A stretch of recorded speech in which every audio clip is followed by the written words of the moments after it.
নমস্কার বন্ধুরা, স্বাগত জানাই আপনাদের গৌতমের সাথী চ্যানেলে। আপনারা দেখছেন, আপনাদের জন্য আজকে মায়ের কাছে এসেছি এবং আপনাদের অনেকেরই একটা জানার কৌতূহল আছে যে এইবারে 2024-এর মা দুর্গা কীভাবে মানে পূজা হবে, সময় নির্ঘণ্টের ব্যাপারে অনেকে কনফিউশন রয়েছে আপনাদের মনে। তো আমি এই মুহূর্তে রয়েছি হাজরাপুরি মন্দিরে, প্রায় 500 বছরের পুরানো সেই মন্দিরের, এবং এখন যিনি এই মায়ের পূজা করে তাদের মধ্যে রয়েছেন করুণাময় হাজরা, এবং এই হাজরা বুড়ি প্রায় 500 বছর আপনারা আগেই বলেছি মায়ের পুজো করে আসছেন। আচ্ছা, আপনি যদি একটুখানি বিধান দেন যে অনেক মানুষ কিন্তু জানার অপেক্ষায় রয়েছে যে কীভাবে এবারের 2024-এর দুর্গাপূজা হচ্ছে, সময় নির্ঘণ্টের ব্যাপারে কিন্তু মানুষ খুব একটা। দেখুন, বিধান তো বড় বড় পণ্ডিতরা দেবে, আমরা এখানে সাধারণত পঞ্জিকার সময় মেনে পুজোটা করি। এবারের যা পুজো পড়েছে, সকাল 7:24-এর মধ্যে সপ্তমী পুজো শেষ করতে হবে।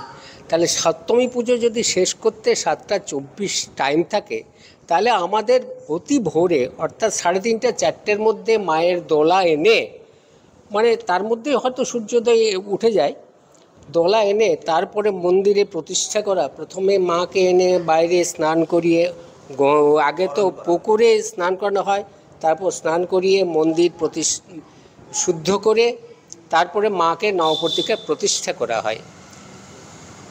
তো সেই জন্যে তারপরে থাকে মেয়েরা বরণ করে, দোলা বরণ করে, তারপরে ঘটস্থাপন, প্রাণ প্রতিষ্ঠা, চক্ষুদান, এই সকল করতেই প্রায় 1-1.5 ঘন্টা সময় চলে যায়। তারপরে বসবো সপ্তমী পূজার বিহিত পূজা যেটা, সেই পুজোর পরে বলিদান, কুমড়ো বলিদান হয় এখন, আগে পাঁঠা বলিদান হতো। তো সেই বলিদান করতে গেলে আমাকে মোটামুটি ওই 4টে থেকে প্রায় 7টা পর্যন্ত আমার এই পুজোটা চলবে। 7টার পরে বলিদানের পরে আরতি, আরতির পর মাকে বিশ্রাম। এরপরে অষ্টমীতে যেহেতু সপ্তমী শেষ হয়ে গেল, তারপর অষ্টমী লেগে গেল, তখন তার বলিদান হবে না, সে সন্ধিক্ষণ ছাড়া। তা আমাদের এখানে নিয়ম আছে, সন্ধিক্ষণ একাসনে পুজো করতে হয়।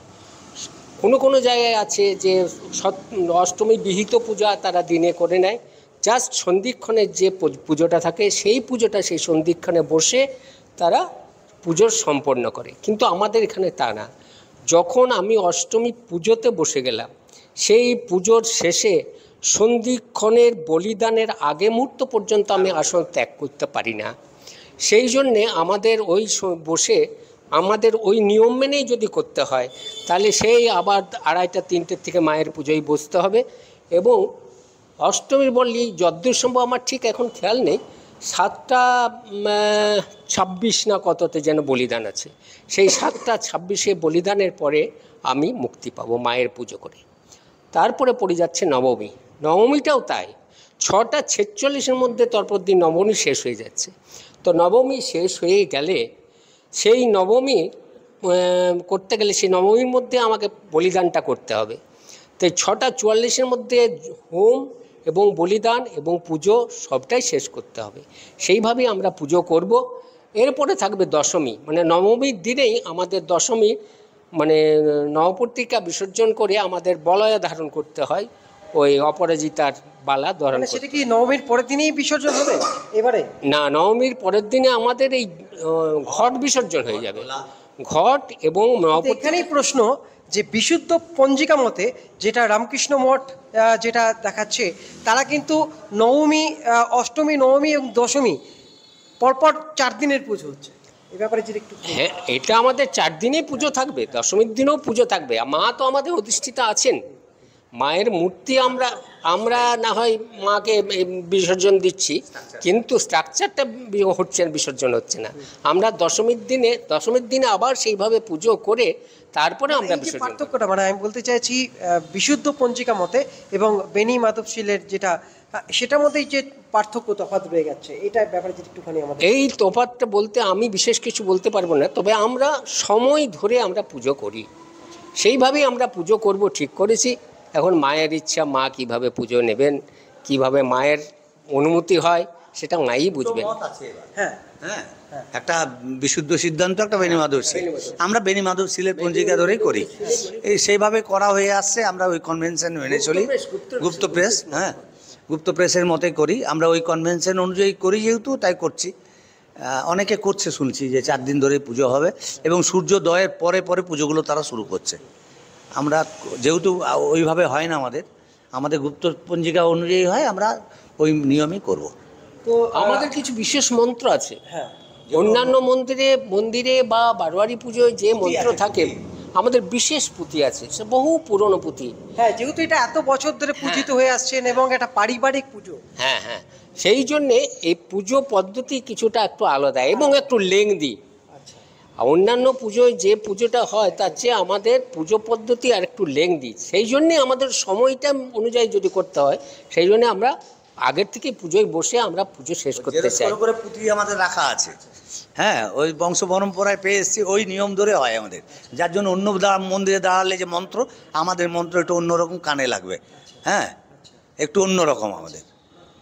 তো বন্ধুরা শুনলেন, এই শিয়ারশোলে 500 বছরের আনুমানিক 500 বছর বেশি পুরানো এই মা হাজরা বুড়ি, এই 2024-এও কিন্তু কিভাবে মা পূজা হবে মায়ের, সে সম্পর্কে বললেন করুণাময় হাজরা এখানকার পুরোহিত।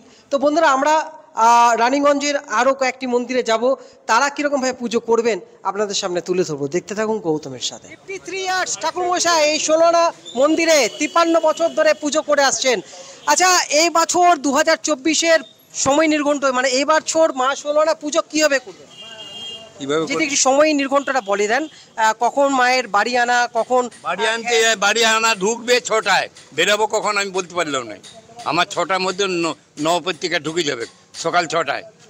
তারপরে সপ্তমী পূজা হবে অষ্টমী লাগার পরে, হ্যাঁ আবার অষ্টমী পূজা হয়ে যাবে আমার ভোর 5টা থেকে 7:30-র মধ্যে কমপ্লিট হয়ে যাবে, 7:25-এর মধ্যে কমপ্লিট। 6:48 বলিদান হয়ে যাবে, হ্যাঁ আবার নবমী পূজা হবে আমার ভোর রাত্রে। আমি সেদিন করবো না মনে করেছি, এবারে যদি জিদ করেছে এরা তাহলে করি দেবো, আমার কি দিচ্ছে আমাকে তো সেই অষ্টমী পূজা কটা অবধি এমনি করবেন, তারপর নবমী পুজো কখন ধরবেন? নবমী পূজা অষ্টমীর রাত্রে ভোর রাত হবে, ভোর রাত্রে 4টায় আরম্ভ হবে। আচ্ছা, তারপর নবমী পূজা শেষ হচ্ছে কখন? পূজা শেষ হলে 3 মিনিটের মধ্যে বসে যাবো দশমী। আচ্ছা, আর সেদিনে কি বাড়ি বিসর্জন? সেদিন হ্যাঁ বাড়ি বিসর্জন কারো ভবার ক্ষমতা নাই রাখতে। যেদিন বিসর্জন সেদিন, বৃহস্পতিবার হোক আর শনিবার হোক আর গুরুবার হোক আর কারো বউ মরুক, কোনো কথা নাই, বিসর্জন ওই দিনই ঘর বিসর্জন। নিয়মে যা হবে সব শুনলেন, এখানে কিন্তু এই ষোলনা পূজায় যারা ক্লাব কর্তৃপক্ষ রয়েছেন এবং পুরোহিত মশাই রয়েছেন, আমরা সব কিছুই জানলাম।